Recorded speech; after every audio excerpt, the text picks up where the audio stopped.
TV host Piers Morgan, you snapped, used black humor, obviously, that Palestinians are hard to kill, and you Wait, what? You snapped and used black humor? No. He was doing the bit from the jump off. Like right at the very start, he was on point. There was no like, oh, you really kind of lost your mind there. You lost your cool, and then you just melted down in real time and embarrassed yourself, soiled yourself at least 4 times, I'm being told.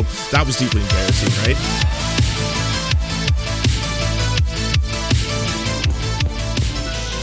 Tête-à-tête. Just so you know, in French, that means head to head. It actually literally means head at head. No, head on head.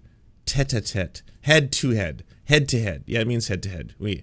Mon tête à ton tête. Oui. Hello and welcome to Tête-à-Tête, France24's flagship interview show. Our guest today is Bassem Youssef. He was a heart surgeon turned comedian who became famous a decade ago during the Arab Spring in his native Egypt. As such, he became a thorn in the side of the authority. He decided to leave. He is now a US citizen, and he's currently having his second coming, if I may use the expression, as a stand-up comedian in English. His Middle East tour is now in full swing across the US, the Middle East, and Europe. He joins us from Dubai. Bassem Youssef, thank you very much. Thank you so much for having me. Your current show doesn't touch upon the war in Gaza. However, you've struck a deep chord in the Muslim world by speaking out vividly about it. You said, to be fair, I'd say the world. Yeah, because like most people at this point, if you just look at the way that all the countries in the UN are voting and the protests going on globally, and then the general sentiment, I would say, amongst the populations, even in the countries that would be some of the strongest allies of Israel, for example, like the United States, everyone seems to be collectively disgusted, I think, is probably the best way of putting this. That this was out of anger. I know, not all the countries in the UN, but the overwhelming majority of them, like almost all of them. Frustration as the way the conflict was being depicted in the West, especially in the Western media. Do you still feel angry as we reach nearly 6 months of war in Gaza? Yes, because it seems that no matter how much of a kind of atrocities and how much of aggression and how much of unfair this war has become, and how entitled and aggressive Israel does, it seems that people kind of like choose to turn away and turn a blind eye for actions that could only be described as crimes of war or war crimes. But it seems that it's just like it's very frustrating to see that the freedom of expression and the fairness and the justice that the West promised the world is very selective when it comes to Israel.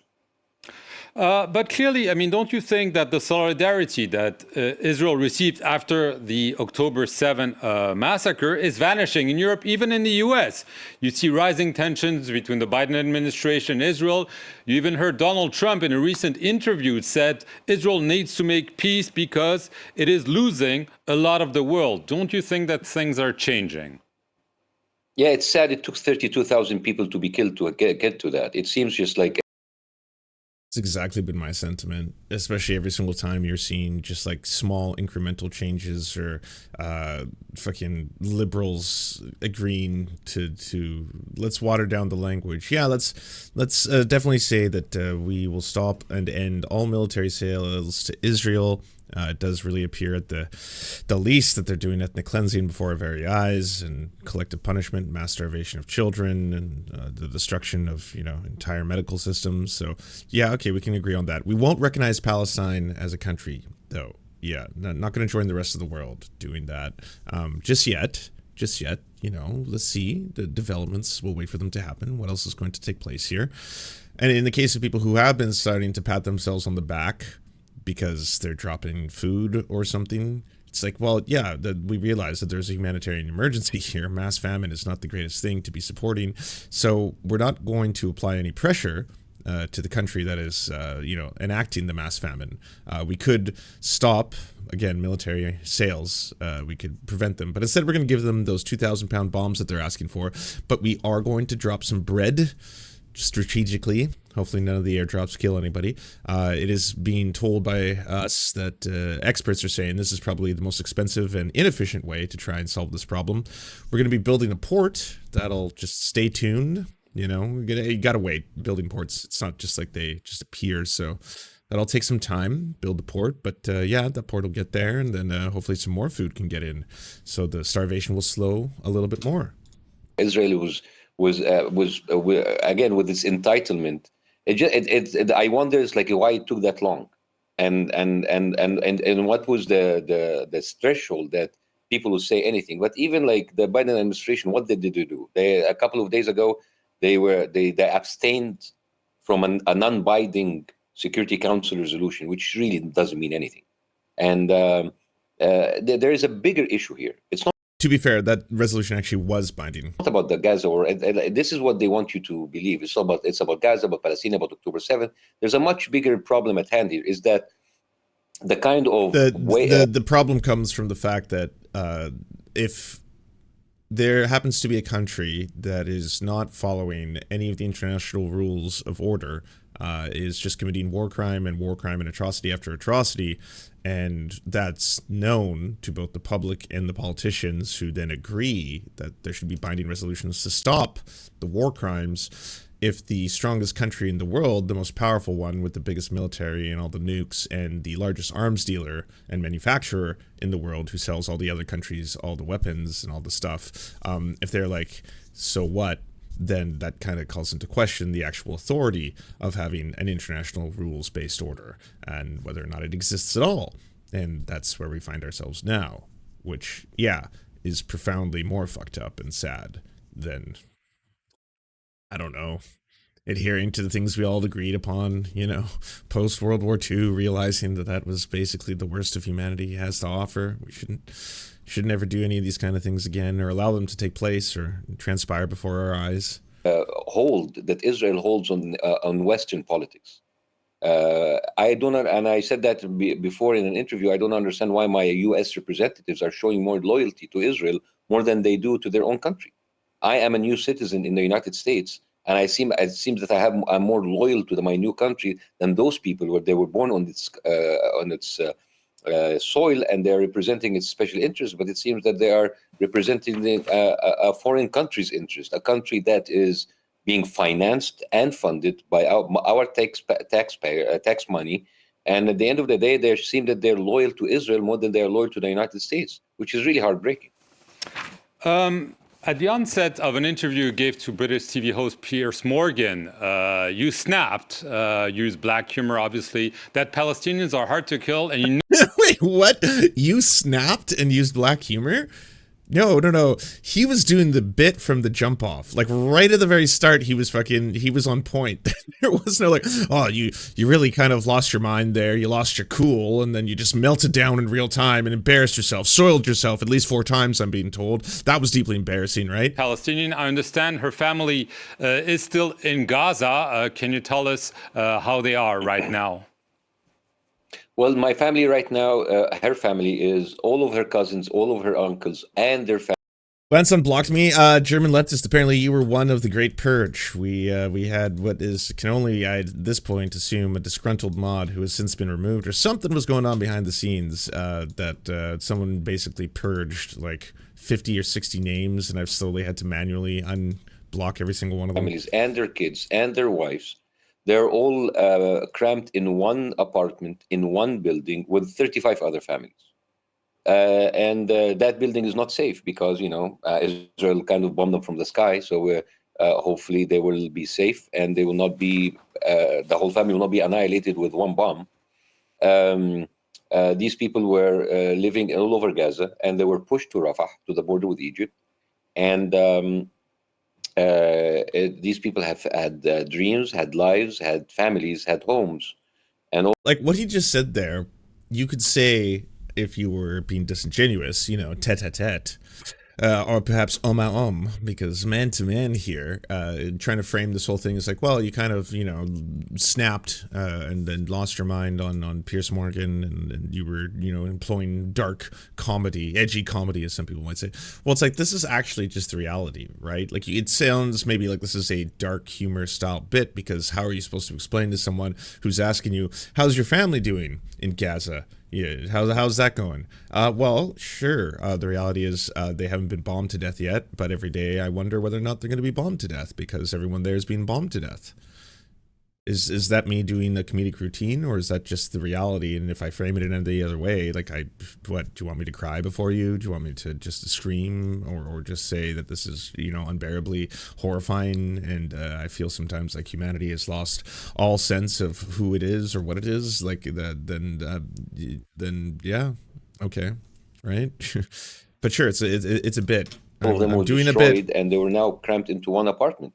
And this is how long gallows humor is totally a America, valid coping mechanism. it took America to... And also, sometimes that's what it takes for people to recognize this. Like, the reason why Bassem Youssef's interview on Piers Morgan went so viral at the very start of this is that, yeah, he was doing a bit. He was being facetious. He was basically saying out loud, like, oh, yeah, sure, let's get them all. Let's get the sons of bitches. As Ben Shapiro calls them, every single one of those sons of bitches. How many do you need, by the way? I'm just curious how long this is going to take. How many sons of bitches do you need to kill? How many people would you like to slaughter and murder?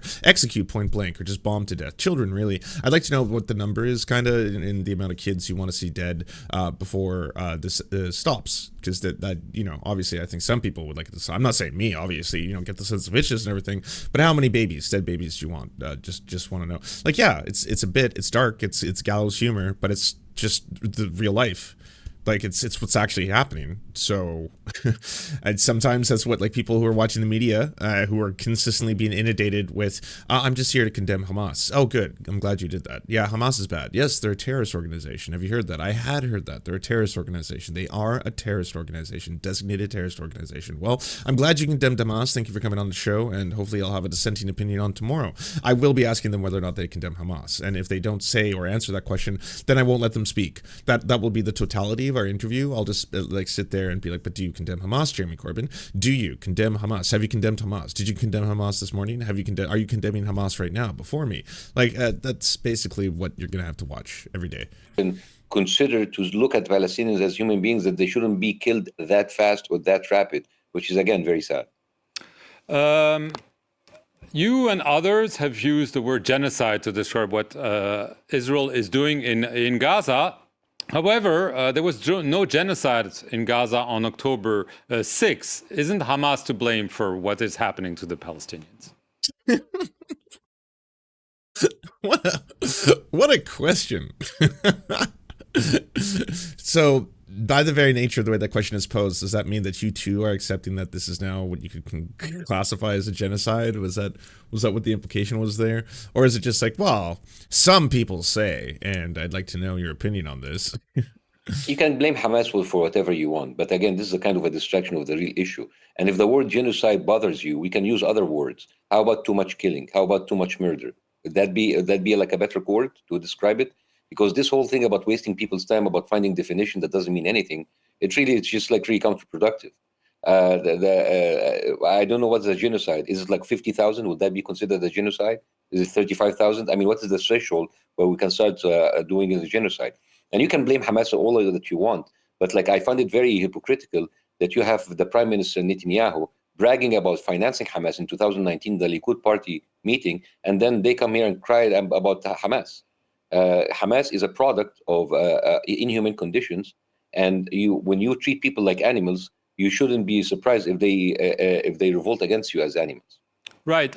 You've become a voice for those. Right. Well, are you processing any of this? I mean, the segment, tete-a-tete, I don't feel like it's actually entering your brainscape, or you're listening to anything he's saying and then actually being like, oh, okay, I learned something. The way you phrase that, yes, I guess it is kind of weird that I keep asking these questions, these really strangely loaded questions.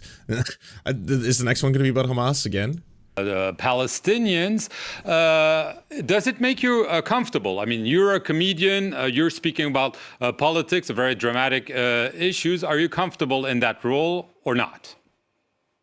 Well, I mean, it is very difficult to have that kind of expectations laid on your shoulders. But I mean, I come to your show to promote my show, and you are the one who's asking me about the Palestinian issue. I don't push it, but people seem to be asking me. So I'm not actively pushing it, but at the end of the time, when I get asked to, I answer it as a human being. But I'm a comedian. I don't like to be called an activist because I don't know even what the definition of an activist is anymore. But I love the smile there. It's like, it's true. It's like, oh, actually, sorry, you called me. Your people reach out to my people. Yeah. So you have a much bigger platform than I do. I'm not Sky News. No, I'm not a direct competitor. Yeah, so I do stand up and jokes on the internet kind of stuff. So you brought me on here. So by doing that, yeah, you're blowing me up. Thank you, by the way. This is awesome. And then you're the one asking me about Palestine. And I again, if someone is to ask me, whether it be you or someone on the street, I'm probably going to try and answer it with humanity, as I think all of us should in that regard. So that's what we're doing. So that's describing the dynamic in real time. Meta, hey, meta. Do you feel it breaking that third wall? But I speak my mind when people ask my opinion, and it seems if it resonates with people, it's not my fault that people that people label me as activist because I just say things that other people think. Right. You are a voice. You've criticized. You know what I've liked especially lately is seeing like my detractors or people who go after anyone who's on the left, calling them woke activists. I've seen that so many times now. Woke activists, the serfs, once again complaining about blah blah blah. Woke activists. Okay, fine. Yeah, hell yeah. Yeah, get woke, you fucking fools. Israel, obviously, the West. What about other Arab countries? I mean, your native country has a peace treaty with Israel. So does Jordan. Other Arab countries have concluded deals with Israel. Are you surprised that none of them have decided to go back on those agreements, given the emotion that the issue is creating in their own countries? I'm not a politician, and I'm not here to comment on other bilateral agreement. As of course, as a person, I think that there should be more pushback from Arab countries. But again, this is again a kind of a distraction where you want to disperse and dilute the conversation, talking about other things while we ignore what is happening, which is the daily killing that's happening every day. So that is actually my main issue. But I find it like very interesting that like we waste the time of interviews talking about like what Arab countries should do, while the obvious culprit, which is Israel, should be held accountable for what it's doing every day. Right. You've been critical of the Biden administration. Do you think Trump would be better? No, I don't. It's not about that. It's just like it's, when you say something bad, I say like, okay, let's keep that because we don't know if it's going to get worse. The voting system and the democracy system of the Western world is based on trust and based on the fact that like the candidate should earn the voter trust to vote for him. So far, I think the Biden administration did everything except earning our trust, earning our side, and basically they are spitting in our faces, saying that they don't care about Palestinians being dead. So Wait, I'm sorry. Can Trump not do a thumbs up? What the fuck was this? The Arabs are like 1% Muslims, 3% of the U.S. population. I don't think we can hardly swing an election, maybe in a state or on one state, maybe. But at the end of the day, you cannot come and blame minorities for Trump winning, where 66% of the white vote go to Trump. Right. No, yeah. Can we please start sounding that one off from the rooftops? Because there is a non-stop amount of weird ass, mostly white liberals online who like to go after people for their voting habits and being like, oh, well, I mean, if you're complacent in this, you're basically helping Trump get elected. You're helping Trump. You should be going after white folk who are voting for Donald Trump in very high numbers. That's who you should be looking at. Not a bunch of people who are disgusted with Joe Biden's policies in regards to Israel and instantly saying, yeah, I can't support this guy at this time. I'm just sorry. Yeah, maybe you can call me a one-issue voter. That issue happens to be genocide, so that's where I'm going to draw the line. And no, I can't do that. Yeah, Donald Trump. No, like no one who is on the other side of that is saying Donald Trump would be better. You can already hear the rhetoric Donald Trump is saying. It is pretty fucking genocidal himself. The way he talks about this, you'll basically be getting a lot of the very exact same policies, except he'll be openly and blatantly racist and saying this stuff out loud. And then all of a sudden it's like, oh, okay, well, yeah, he's saying the quiet part out loud. There's that. You've been accused in speaking out of anti-Semitism. How do you react to that? Does it hurt you? Does it annoy you, or you don't care? No. It became an empty accusation. It doesn't mean anything anymore. Came a time where the accusation anti-Semite would freeze the blood in people's vein. Not anymore, because now it's been overused and it's been manipulated and it's been actually abused. Now they are anti-Semitism for them now. It means like anti-Israel. And it's fine to be anti-Israel. People are anti-Britain, anti-US, anti-France, anti-Egypt, anti-Saudi Arabia, and nobody is throwing all kind of accusation against them, because at the end of the day, I can be anti certain countries' policy if I don't agree with them. That's 177 days. Hey, this is Zomi and Chef Olivier. We're at the Jirabala kitchen, and we've got the mise en place.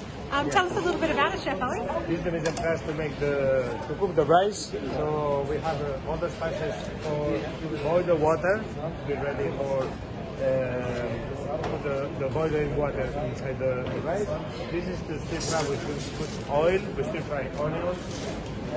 We have the spices, and after we stir fry the rice, we add the water. The water is aromatized with these spices, this mix of spices. There is the black lemon, there is some chili, there is 7 mix of spices, bay leaves, salt, pepper, and tomato paste. Indeed. So this is the beautiful, fragrant, aromatic rice that will be served today from Jirabala kitchen. Thank you. It's unbelievably fucked up, this story. Basically, World Central Kitchen was delivering aid into the region. They had notified the Israeli authorities. The IDF knew of their location. They were traveling in a zone which was considered safe, and they were killed. It's getting, obviously, a lot of international press and condemnation. This, of course, are individuals from other nations that were killed as well. There was someone from Ireland, someone from Poland, someone, she was from Australia, all volunteering, to, again, do critical work at a time during a mass starvation event when the UNRWA is unable to get a lot of their, again, life-saving and crucial supplies into the region. The World Central Kitchen had said that they were going to try and help out and step up, and they are now obviously withdrawing because it's considered too dangerous to do so. The World Central Kitchen has suspended aid operations in Gaza after an Israeli airstrike killed 6 international workers from the charity and their Palestinian driver. The aid workers were struck after they left a warehouse in Deir al-Balah, where it had unloaded more than 100 tons of food aid that they had brought into Gaza by ship from Cyprus to help avert a looming famine. The aid workers were driving in a clearly marked convoy branded with the charity's logo. World Central Kitchen said the attack occurred even though the charity had coordinated in advance about the convoy with the Israeli military. The killed aid workers include 3 British nationals, an Australian, a Polish national, and an American-Canadian dual citizen. Australian Prime Minister Anthony Albanese condemned the attack. We certainly have already contacted the Israeli government directly. We are contacting the Israeli ambassador to ask for accountability here. The truth is that this is beyond any reasonable circumstances. Someone going about providing aid and humanitarian assistance should lose their life. Ended up being killed by an Israeli attack, the circumstances of which are not clear yet, neither to the government of Israel that apparently ordered the attack, no matter what the circumstances are, nor to the Palestinians who have been seeing at least foreigners there with them extending a helping hand and trying to secure a lifeline while their lives were taken by that Israeli attack. And Akram, how does this happen when reportedly World Central Kitchen was coordinating its efforts and was informing the Israelis of where its aid workers were?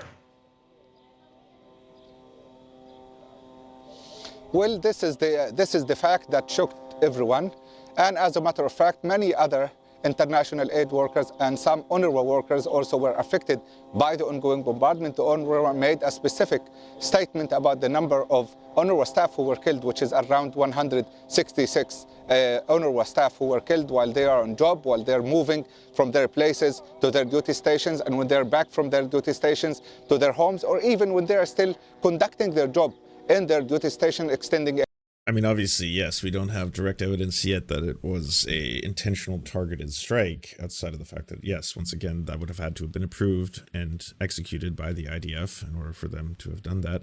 But it does certainly send a message either way. It certainly sends a very strong message during the mass starvation event that even if you are a citizen of another country, even if you are a citizen of a country that happens to be the strongest ally of Israel, and you are doing international aid work, and your entire goal there is to feed starving children, and that you have not only arrived with said goal, that you are actually part of a team working for a celebrity chef, even then, and you let the IDF know your location, you're in a clearly marked car that has on it that you are part of this organization, that you are in a zone that you're allowed to transport goods through, and you are struck, well, it does send a very strong message.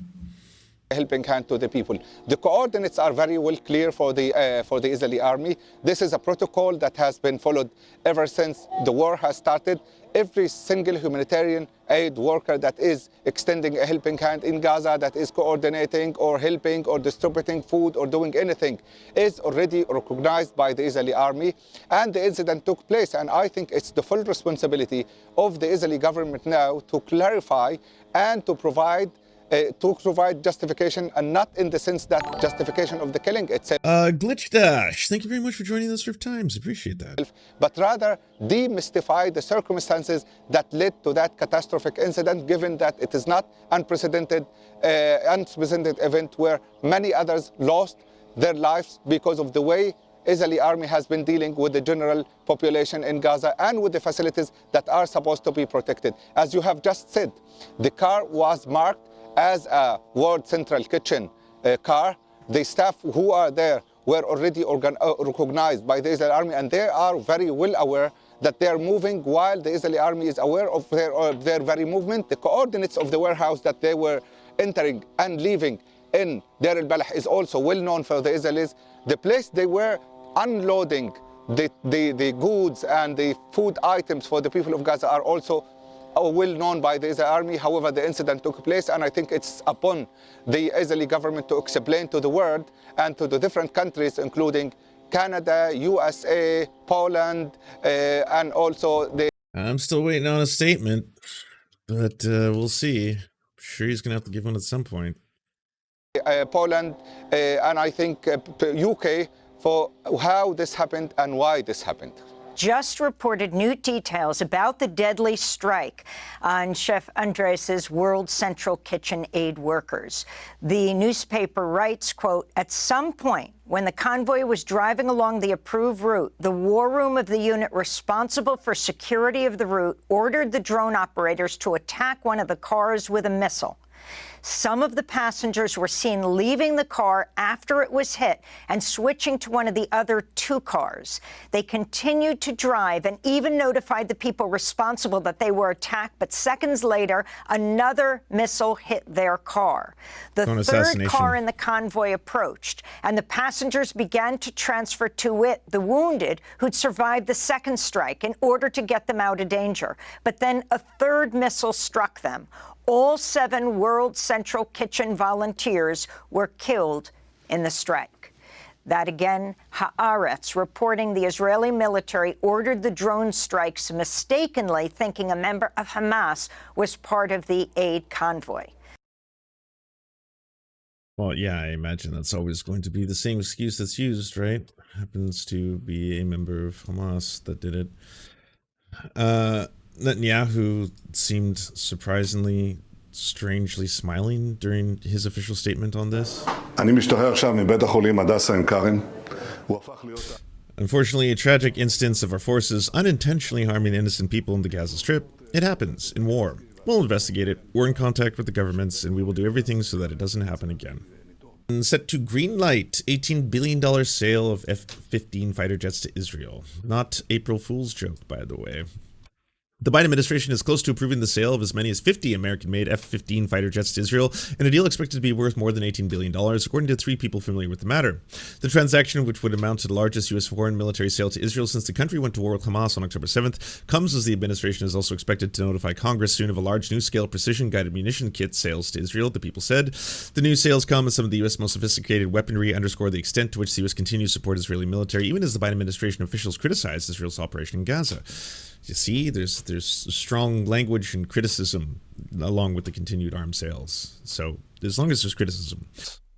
Howdy, everybody. I just wanted to let you know that for the cost of a cup of coffee, you can unlock bonus uncensored episodes of Mind Explosions by going to patreon.com/theserfs. Our videos couldn't exist without your support, and all our content is released early to our Patreon subscribers, as well as a ton of extra content you can't get anywhere else. Please like, subscribe, and thumbs up this channel, and if you're feeling extra perky, share it anywhere you think people would like to see or learn from our videos.